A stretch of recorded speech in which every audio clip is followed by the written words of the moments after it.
හරි.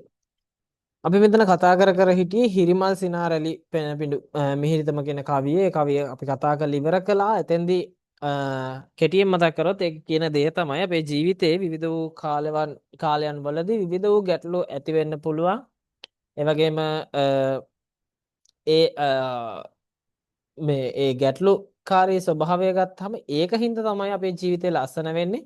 ඒ ලස්සන වෙන ස්වභාවය අර සාමාන්‍යයෙන් ගලාගෙන යන නැත්නම් සාමාන්‍යයෙන් ජීවිතේ ගත වෙලා යන අවස්ථාවක නැහැ කියන එක තමයි කියන්නේ. හැබැයි ඒකෙන් කියන්නේ නැහැ මුළු ජීවිතේම ගැටලු කියන එක කියවෙන්නේ නැහැ. සහ ගැටලු කියන එක වඩාත්ම හොඳයි කියන එක. ඒ කියන්නේ හැමතිස්සෙම ගැටලුවක් එනවා කියන එක වඩාත්ම හොඳයි කියන එකට මෙතන කියන්නේ ගැටලු කියන්නේ ඇත්තට අපි පොසිටිව් හිතන්න ඕනේ. ඒක නැත්නම් ධනාත්මකව හිතලා තමයි මේ දේවල් වලට මුහුණ දෙන්න ඕනේ කියන එකයි ඒකෙන් කියවෙන අදහස වෙන්නේ.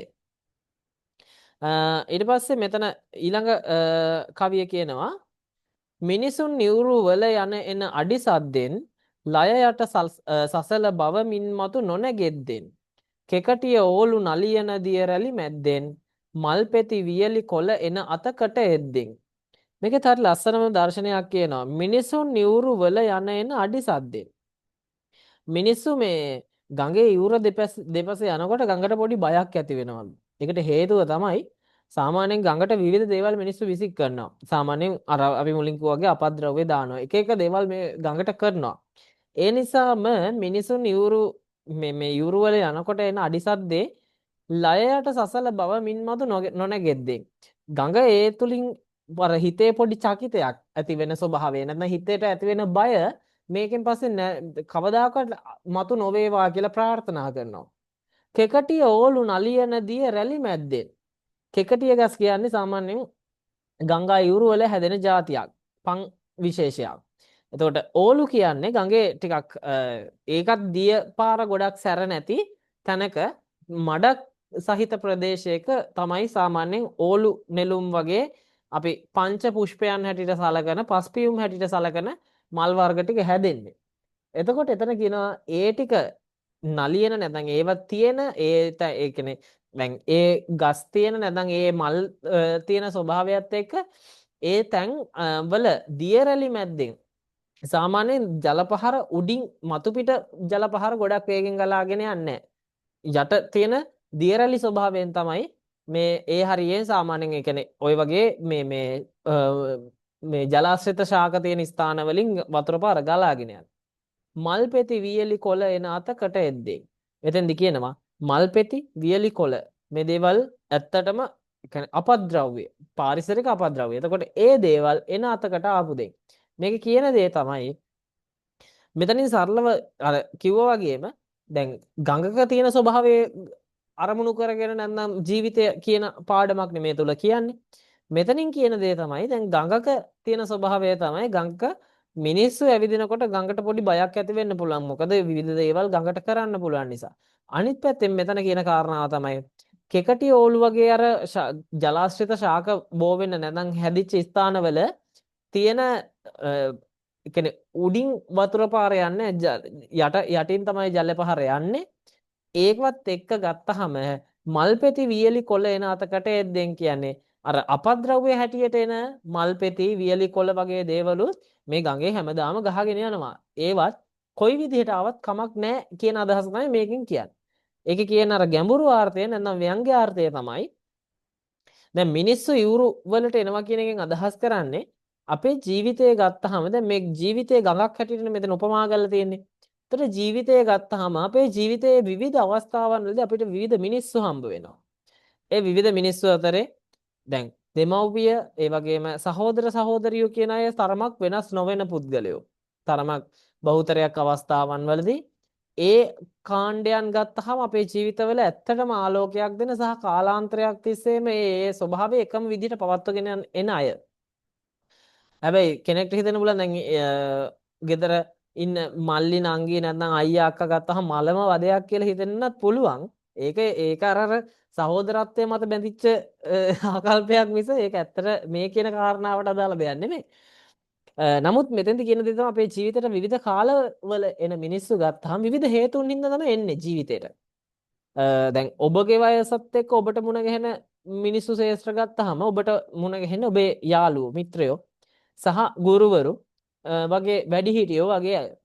නමුත් තවත් ඉස්සරහට යනකොට ඔබේ ජීවිතේ විවිධ හේතුන් හදාගෙන හෝ එහෙම නැත්නම් විවිධ හේතුන් කියාගෙන ඔබේ ජීවිතයේ ඔබට සමීප වෙන්න බලන මිනිස්සු ගොඩක් ඉන්නවා. ඒ මිනිස්සු අතරේ ගත්තාම විවිධ අරමුණු සමහරක් විට අපිට උඩින් පේන අරමුණු, ඒ කියන්නේ අපිත් එක්ක කතා බහ කරලා ඉන්න අරමුණ නෙමෙයි අපිට පේන්නේ. සමහරක් විට මේ මිනිස්සුන්ගේ අභ්‍යන්තරික මේ මිනිස්සු තියාගෙන ඉන්න අරමුණ ගොඩක් අපි හිතනවට වඩා භයානක අරමුණු. සමහරක් විට ඇත්තටම අපෙන් උදව්වක් උපකාරයක් බලාපොරොත්තු වෙන ඇත්තටම එන අය ඉන්නේ.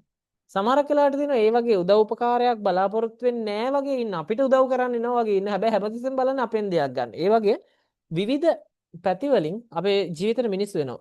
ඒ මිනිස්සු මොනව කරන්න එනවද කියන එක ඇත්තට දන්නේ නැහැ. ඒ නිසා ගඟ කියන කතාවේදී කියන්නේ හිත යට එරේ පොඩි චකිතයක් තියෙනවනේ. මිනිස්සු එන්නේ ඇයි කියලා ගඟට. ඒ වගේ අපේ ජීවිතවලත් ඔය මිනිස්සු ජීවිතේට මුණ ගැහෙන ස්වභාවය සහ ඒ මිනිස්සුන්ගේ බලාපොරොත්තු වෙන ස්වභාවයේදී අපිට හිතට බයක් ඇති වෙන්නේ ඇත්තට ඒ මිනිස්සු අපිට යම්කිසි විදිහක අර සැකසහිත දෙයකින් සැකසහිත නැත්නම් අපිට පාඩුවක් ඇති වෙන අයහපතක් ඇති වෙන දෙයක් කරයි කියන බය අපේ හිතවල ඇති වෙනවා. මේකෙදි කියන්නේ එහෙම නොවේවා කියන එකෙන් අදහස් කරන්නේ කවදාවත් එහෙම මිනිස්සු ජීවිතේ ලං නොවෙන්න. ඊළඟට කියන කාරණාව තමයි කෙකටිය ඕලු නලියන දිය රැලි මැද්දේ. දැන් හරි ලස්සන දෙයක් තමයි කෙකටිය ඕලු කියන්නේ. ගඟක නැත්නම් ජලාශ්‍රිත තැනක ඒ ජලයේ තියෙන අලංකාරය වැඩි කරන තැනක් තමයි ඒකේ පිපෙන මල් ටික ඔය ජපන් ජබර වගේ මේ ඔය ඒ ජලාශ්‍රිතව හැදෙන ශාක ගත්තාම ඒ දේවල් තියෙන තැන්වලදී අර මං මුලින් කිව්වා වගේ දියරැලි යන්නේ වතුර යටින්. හැබැයි මල් ටික තියෙන්නේ උඩ. ඒකෙන් අදහස් කරන්නේ අපි උඩින් අර මේ මිනිස්සුත් එක්කත් ඒක අදාළයි. මිනිස්සු ගත්තහමත් අපිට උඩින් හොඳ මූණක් පෙන්නගෙන දියරැලි යටින් තියාගෙන ඉන්නේ. කියන්නේ අපිව යම්කිසි විදියකට අපහසුතාවයට නැත්නම් පීඩාවට පත් කරන අදහසක් හිත යට තියාගෙන උඩින් සුන්දර පෙනුමක් පෙන්නගෙන ඉන්නත් පුළුවන්. අනිත් පැත්තෙන් කියන කාරණාව තමයි මේ ලස්සන තියෙන මල් නැත්නම් මේ ලස්සනට තියෙන ශාකය ටික තියෙන්නේ ගඟේ. ඒ කියන්නේ අපි ගාවක් තියෙන මේකෙන් අදහස් කරන්නේ අපි ගාව තියෙන හොඳ ගතිගුණ වගේ දේවලුත් මේ ගඟේම තියෙනවා. ඒ වගේම සමහරක් විට ඔය අපේ ජීවිතය තුළින්ම සමහරක් විට අර ආපු මිනිස්සුන්ගේ ජීවිත වලින් අපිට ලැබෙන ආభాෂයක් හැටියට හෝ අපේ ජීවිතය ආසේ අර කිසිම තේරුමක් නැති මල් පෙති වියලි කොළ කිසිම ප්‍රයෝජනයක් නැති අලංකාරයකුත් නැති තියෙන අලංකාරයත් කැත කරන ඔන්න ඔය මල් පෙති වියලි කොළ වගේ ඒවත් තියෙන්න පුළුවන් එන අතකට එද්දෙන් අපේ ජීවිතේ හරහත් ඔය දේවල් ගලාගෙන යන්න පුළුවන්. මේකෙන් කියවෙන දේ තමයි ඒ දේවල් ඇත්ත හැරින්න. ඒ කියන්නේ සරලව කිව්වොත් මේක කියන්නේ අපි කොච්චර දැනමුතුකමක් සහ ಗುಣධර්මයක් තිබුණත් ಗುಣධර්ම දැනමුතුකම කියන එක කියවෙන්නේ කෙකටිය ඕලු කියන එකෙන්. ඒ తত্ত্বය මගහැරවන සමහරක් විට අර මල්පැති වියලි කොළ වගේ කිසිම ප්‍රයෝජනයක් නැති සමහර පුරුදු සමහර දේවල් අපේ ජීවිතේට එන්න පුළුවන්. දැන් උදාහරණයක් හැටියට දැන් හිතන්න දැන් ඔයගොල්ලෝ හැමෝම මෝලෙවල් පෙනිපෙන ඉන්න අයනේ. දැන් ඔය ASCII ඔය ඉන්න ASCII යාළුවෙක් ගෙනල්ලාගෙන මෙන්න මේ ගේම් එක හොඳයි ගහපන් කියලා පුරුදු කරනවා. ඕක තමයි මල්පැති වියලි කොළ වලින් කියන්නේ. සමහරක් විට මෙන්න මේ ෆිල්ම් සීරීස් එක හොඳයි බලන්න පුරුදු කරනවා නම් ඒවා මල්පැති වියලි කොළ බවට පත් වෙන්න පුළුවන්. සමහරක් විට ඒක ඔබේ විභාගෙම සම්පූර්ණයෙන් අනිත් පැත්ත ගහන ඔබ මෙතෙක් ලබලා තියෙන අධ්‍යාපනික සුදුසුකම නැත්නම් අධ්‍යාපනික පළපුරුදුතාවය සම්පූර්ණයෙන් අනිත් පැත්තට බිඳවට්ටන තැනක් වෙන්න පුළුවන්. ඒ හම්බ වෙන චූටි දේ පොඩි කියලා නෑ. ඒ නිසා අපි හැමතිස්සෙම අපේ ජීවිතේ දෙයක් එනකොට සහ එන පුද්ගලයෝ පිළිබඳ හොඳ අවබෝධයක් සහ ඔවුන් එන්නේ කුමකටද කියන එක පිළිබඳ දැක්මක් අපි ගාව තිබිය යුතුයි කියන එක මේකෙදි කියනවා. අවසාන කවිය කියනවා රන්තරු පිරිවරාගත් සඳ මඩල යට මහවන බිමක මැද ගිරිකුළු අතර සිට නොමියන හේලි දහමක පනි උඩය පිට කොඳුරුමි කෙඳිරියක් මුළු ලොව නිසල කොට. අවසාන කවිය හැටියට කියනවා රන්තරු පිරිවරාගත් සඳ මඩල යට. දැන් ඔයගොල්ලෝ සමහර කෙනෙක් දැකලා ඇති ජලාශයක් නැත්නම් ජලය තියෙන ස්ථානයක් රැට හඳ එළිය වැහෙනම හරි ලස්සනයි. ඒ ලස්සන තියෙන තැන රන්තරු පිරිවරාගත් සඳ මඩල යට. සඳ මඩලක් යට රන්තරු පිරිවැරිච්ච රාත්‍රී අහසක ඒ හඳ එළිය වැටෙන ගංගාවක් කියන්නේ තවත් ලස්සන තැනක්.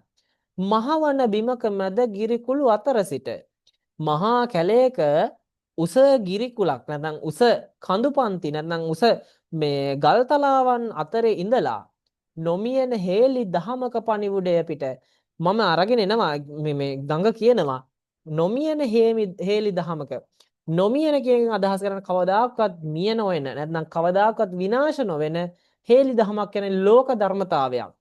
ලෝක ධර්මතාවයක පණිවුඩය පිට මේ ගඟක් හැටියට මම එන්නේ පල්ලෙහාට නිකන් නෙමෙයි ලෝකයේ තියෙන සදාතනික නැත්නම් හැමදාම තිබිච්ච ඇත්ත ධර්මතාවයක් ලෝකයට කියාගෙන ඒ පණිවිඩය අරගෙන කොඳුරුමි කෙඳිරියක් ඒක ලෝකෙට හිමීට කියන්නේ සද්ද කළා මහා සද්දෙට හැමෝටම ඇහෙන විදිහට කියන්නේ නෑ කොඳුරලා කෙඳිරියක් හැටියට මුළු ලොව නිසලකොට මුළු ලෝකෙම සසල කරවන නිසල කරවන එහෙම නැත්නම් ඒකෙන් අදහස් කරන්නේ ගඟක් දකිනකොට අපිට පේන්නේ ඇත්තට අර මේ තද බල එහෙම නැත්නම් අර පීඩාකාරී ස්වභාවයක් නෙමෙයි අපිට ඇත්තට හරි මානසික සුවයක් දැනෙන ස්වභාවයක් තමයි ගඟක් දකිනකොට දැනෙන්නේ. ඔන්න ඔය කන්සෙප්ට් එක නැත්නම් ඔන්න ඕක පදනම් කරගෙන ගඟක තියෙන අර නැවුම් බව ඒ වගේම අර ධනාත්මක බව අනිත් පැත්තෙන් ගත්තාම නිසල බව අපේ ඔක්කොම තේරෙන වචනෙක කාම් ස්වභාවය ඔන්න ඔය කියන අර හිත නිවන ස්වභාවය කියන දේ තමයි නිසල කොට කියන්නේ. අන්න ඒක පදනම් කරගෙනම අර හැඟවිලා කියවෙන ලෝක ධර්මතාවය කියාගෙන යනවා කියන එකයි මේකෙන් කියන්නේ. ඒකත් ජීවිතේ හරි ලස්සනම දෙයක්. අපේ ජීවිතේ මේ කතා කරපු හැම පැතිකඩක්ම ඕනම කෙනෙක්ට ඕනම තැනකදී ඕනම කාල වකවානුවකදී මුණ ගැහෙන තැන්.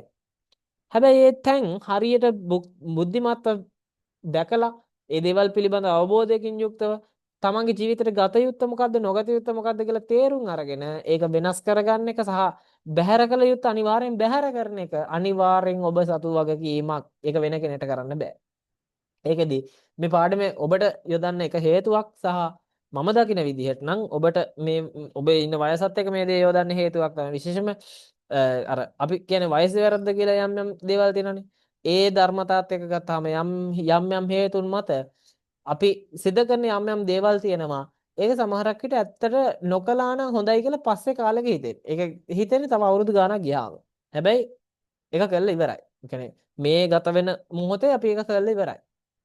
හැබැයි එහෙම දේවල් ඒ කියන්නේ අපිට ඒක ඇත්තටම ඒවා කියන්නේ පසුතැවිලි වෙන්න හේතුකාරක. අපේ ජීවිතේ පසුතැවිලිතාවයක් ඇති වෙන හේතුකාරක.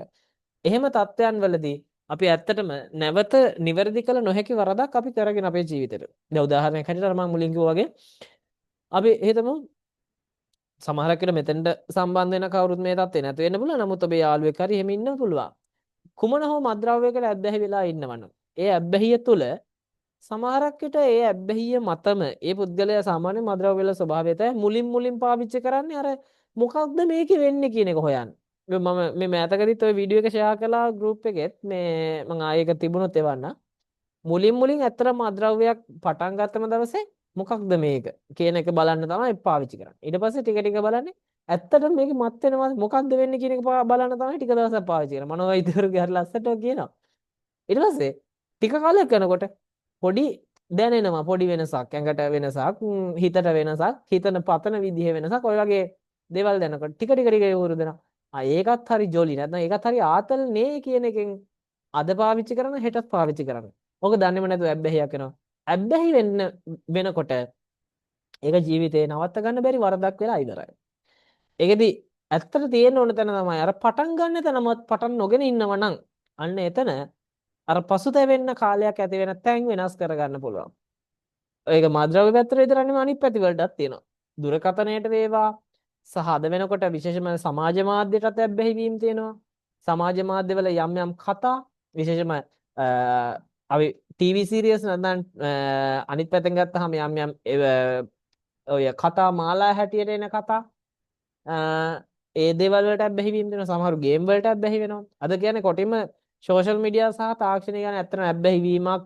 හැබැයි ඒ ඇබ්බැහි වීම හොඳ විදිහට ඇබ්බැහි වෙන එක හොඳයි. ඒක තමන් ඕනේ තීරණය කරගන්න. තමන්ට ගැළපෙන විදිහ මොකක්ද? කොයි පැත්තටද අවශ්‍ය වෙන්නේ? සහ අනිත් පැත්තෙන් කොහොමත් තියෙන දෙයක් තමයි අපි කුමන ඇබ්බැහියක් වුණත් ඇබ්බැහිය කියන ඇත්තට අපේ හිත අර රවට්ට ගන්න බොරුවක් විතරයි. ඇත්තම කතාව. ඒකෙදි සිද්ධ වෙන දේ තමයි අපි ඔළුවෙන්ම අපේ හිතෙන්ම අපි හදා ගන්නවා. මේක නැතුව මට බෑයි කියන අදහසක් නැතුව ඇත්තටම ඇඟට ඒ දේ නැතුව නෙමෙයි. දැන් එතෙන්දී සෝෂල් මීඩියා වේවා මද්‍රව්‍ය වේවා ඔය කතා කළ නොකළ හැම දෙයක්ම ගත්තාම ඇබ්බැහියක් තුල තියෙන්නේ අපේ හිතම ඉල්ලන ඉල්ලීමක් මිස වෙන දෙයක් නෙමෙයි. ඒක නා හිත බලවත් කරගන්න අපිට පුළුවන් නම් ඔය හැම දෙයකින්ම ඕනම විදිහකට වැළකෙන්න බුණා. ඒකෙන් මම කියන්නේ ඕන තරම් කුඩු ගහපන් හිත මේ පරිස්සම් කරගෙන කියන වගේ එකක් නෙමෙයි. පුළුවන් තරම් ඒ තත්ත්වයන් වල නොයා ඉන්න උත්සාහ කරන එක වැදගත්. නොයා ඉන්න උත්සාහ කරන්නේ මේ ඒක අනිවාර්ය සාධකයක් බවට පත් කරගන්න. ඔබේ ජීවිතේ මොකද අර මම මුලින් කිව්වා වගේ සමහරක් විට මේ පද්‍යපන්තියෙන් කිව්වා වගේ කවදාකවත් සමහරක් විට නිවැරදි නොකළ හැකි වරදක් වෙන්න පුළුවන් අපි ඒ කරගන්න පොඩි දේ. මෙතෙන්දිත් කියන්නේ අර මල් පෙති වියලි කොළ සමහරක් විට ඒ මල් පෙති වියලි කොළ හැටියට ජීවිතේට එකතු වෙන පොඩි දේ කියලා අපි ඇත්තට ලොකුට ගැරන්ට් කරන්නේ නැහැ ලොකුට ගණන් ගන්න නැහැ හැබැයි පොඩි දේ සමහරක් විට ජීවිතේ සම්පූර්ණයෙන් අනිත් පැත්ත හරවන හැරවුම් ලක්ෂයක් වෙන්න පුළුවන්. ඒක හොඳ පැත්තට හැරවුණොත් හරි නමුත් බහුතරයක් වෙලාවට අපිට මුණ ගැහෙන ගොඩක් ඔය මල් පෙති වියලි කොළ හැරවෙන්නේ අනිත් පැත්තට. ඒ කියන්නේ නරක පැත්තට. ඒක නිසා ඒ දේවල් වලට ඔහෙ යන්න දෙන්න. ඒ දේවල් තමන්ගේ ජීවිතේට එකතු නොකරගෙන පුළුවන් තරම් තමන් කවුද කියන එක තේරුම් ගන්න සහ තමන්ගේ බලාපොරොත්තු ඒ වගේම දෙමව්පියන්ගේ ගුරුවරුන්ගේ බලාපොරොත්තු මේ දේවල් සාක්ෂාත් කරන්න තමන් මොනවද කරන්න ඕනේ කියන තමන්ගේ ඉදිරි ගමන පිළිබඳ දැන් ඉඳලා ටාගට් එකක් තියාගන්න. දැන් ඉඳලා හීනමවන්න තමන් කවුද වෙන්නේ කියන එක. ඒකට වැඩ කරන්න. ඒකට වැඩ කරොත් විතරක් ඔබට ඒ ගමන යන්න බලන්න මේ පද්‍යපන්ති හරිය ලස්සනට කියනවා ජීවිතේ ගලාගෙන යන හැටි. ජීවිතේ ගලාගෙන යනකොට හම්බ වෙන දේවල් ඔය හම්බ වෙන හැම කතා කරපු හැම දෙම ජීවිතේ කොච්චර අපි කියමුකෝ දෙමව්පියෝ හැමතිස්සෙම මේ රැකවල් දාගෙන පරිස්සම් කරත් මේ தත්ත්වයන් වලට ජීවිතේ කවදම හරි මුණ දෙන්න වෙනවා. ඒක නිසා කවදම හරි මේ தත්ත්වයට මුණ දෙන්න වෙනකොට ඒක මැනේජ් කරගන්න නැත්නම් ඒකෙන් මිදෙන්න කටයුතු කරන්න ඕනෙත් ඔබම තමයි. ඒකින්ද ඒ ගැන අවබෝධයක් එක්ක සාහිත්‍යයේ තියෙන දේ ගන්න සාහිත්‍යයත් එක්ක ඉන්න මේ වගේ හරි ලස්සන තැන් තියෙනවා. ඉතින් ප්‍රශ්න කාල වේලාවේ ස්වභාවයත් එක්ක ඉතින් පාඩම් මෙතකින් මම අවසන් කරන්න බලාපොරොත්තු වෙනවා. විචාර ප්‍රශ්න වලට හෙට සහ අනිද්දා දවස්වල ඇතුළතම පිළිතුරු ලියලා එවන්න පුළුවන් නම් වඩාත් හොඳයි. ඉක්මනටම ලියන කෙනා ඉක්මනටම මට ප්‍රයිවට් මැසේජ් එකක් හැටියට දාන්න. එතකොට මම මේක බලලා අඩුපාඩු කියන්නම් සහ අනිත් පැත්තෙන් ගත්තාම ඔබේ හෙට දවස් ඇතුළත ඔබට කෙටි ප්‍රශ්න පත්‍රයක් හැටියට Google form එකක් දෙන්නම්. එතකොට ඔබට ඒකට පිළිතුරු ලියන්න පුළුවන්. ඒ වගේම මෙතන ඔයගලන්ගේ ප්‍රශ්න 5ක් විතර තියෙනවා. ඒ ප්‍රහට පුළුවන් තරම් අර ටයිමින් බලලා උත්තර ලියන එක තමයි වඩාත්ම හොඳ. ඒවට හුරු වෙන්න සහ අධ්‍යයන කටයුතු හරියාකාරව කරගෙන යන්න මේ කවි ටික පාඩම් කරගන්න. සාමාන්‍යයෙන් ඔබ භාවිතා කරන ඔබට කතනයක් එහෙම නැත්නම් විශේෂයෙන්ම කුමක රචනයකට වුණත් මේ කවි උද්ෘතයන් හැටියට පාවිච්චි කරලා හරිය ලස්සනට විස්තර කිරීම කරන්න පුළුවන් තැන් ඔබේ පැහැදිලි කිරීම ඕන මේකට විශේෂයෙන්ම දැන් මේ කවි ටික ගත්තාම කෙලින්ම ඔබට බුද්ධ ධර්මයේදී අටලෝ දහමින් කම්පා නොවීම කියන මාතෘකාවට කෙලින්ම ලියන්න පුළුවන් මේ පද්‍ය පන්තියම එහෙම් පිටින්ම. උදාහරණ කවිය හැටියට. මේ වගේ සමහර දේවල් තියෙනවා මේ පාඩම් කරනවා ප්‍රායෝගිකව ඒ තැන් වලට භාවිතා කරන එක තමයි ඇත්තට අධ්‍යාපන ශාස්ත්‍රයේ බලාපොරොත්තුව වෙන්නේ. ඉතින් ඒ ගැනත් මතක් කරලා මෙතකින් පන්ති අවසන් කරන හැම දිනාටම තෙරුවන් සරණයි.